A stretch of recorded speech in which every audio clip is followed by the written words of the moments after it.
भिखारी एक घर के दरवाजे पर आकर खड़ा हो जाता था और उस घर की औरत चुपचाप उसे एक थाली भोजन दे देती थी।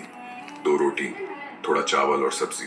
भिखारी हाथ जोड़कर कहता, हे प्रभु, तेरा लाख लाख शुक्र है, तू रोज भेज देता है अपना दूध। इसी तरह हर दिन भिखारी आता, औरत उसे भोजन देती और वह भगवान का शुक्रिया अदा करता। लेकिन एक दिन पड़ोसन ने ताना मारा, किसे खिला रही है तू?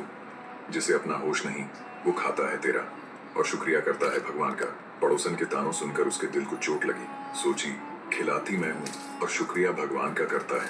अगली दोपहर उसने थाली में चूहे मारने की दवाई मिला दी और मुस्कुराकर खुद से बोली, आज देखती हूँ कैसे भगवान को शुक्रिया देता है ये। लेकिन जैसे ही उसने रसोई से बाहर निकली भिखारी को भोजन देने के लिए, तभी भीतर से कोई आवाज आई, जो दूसरों का पेट भरता है, कभी तेरा भी पेट उसी से भरा होता है। उसका दिल कांप उठा। उसने थाली का भोजन डस्टबिन में डाल दी, फिर से रसोई में जाकर ताजा खाना बनाया और भिखारी को दिया। भिखारी ने थाली लेकर कहा, शायद आज मेरा वक्त टल गया, भगवान ने फिर भेज दिया आपको।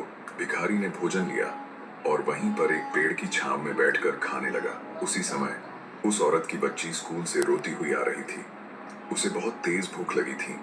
उसने भिखारी को खाते देखकर उसके पास चली गई। भिखारी ने खाना खिलाया और बच्ची मुस्कुराते घर चली गई और उसने अपनी माँ से सारी बात बताई। औरत बच्ची की बातें सुनकर शॉक हो गई। उस रात उसको नींद नहीं आई। पूरी रात सोचती रही, अगर वही जहरीला भोजन मेरी बच्ची खा लेती तो क्या होता। उस दिन से उसने ठान लिया, अब हर थाली ऐसे बनाऊंगी जैसे खुद भगवान खाने आ रहे हो। जो थाली आज किसी भूखे तक जाती है, कल वही थाली हमारे अपने किसी अपनों के पास लौट कर आ सकती है। इसलिए कभी किसी की भूख को हल्के में मत लो, वहां भगवान खुद भूखा बैठा हो सकता है।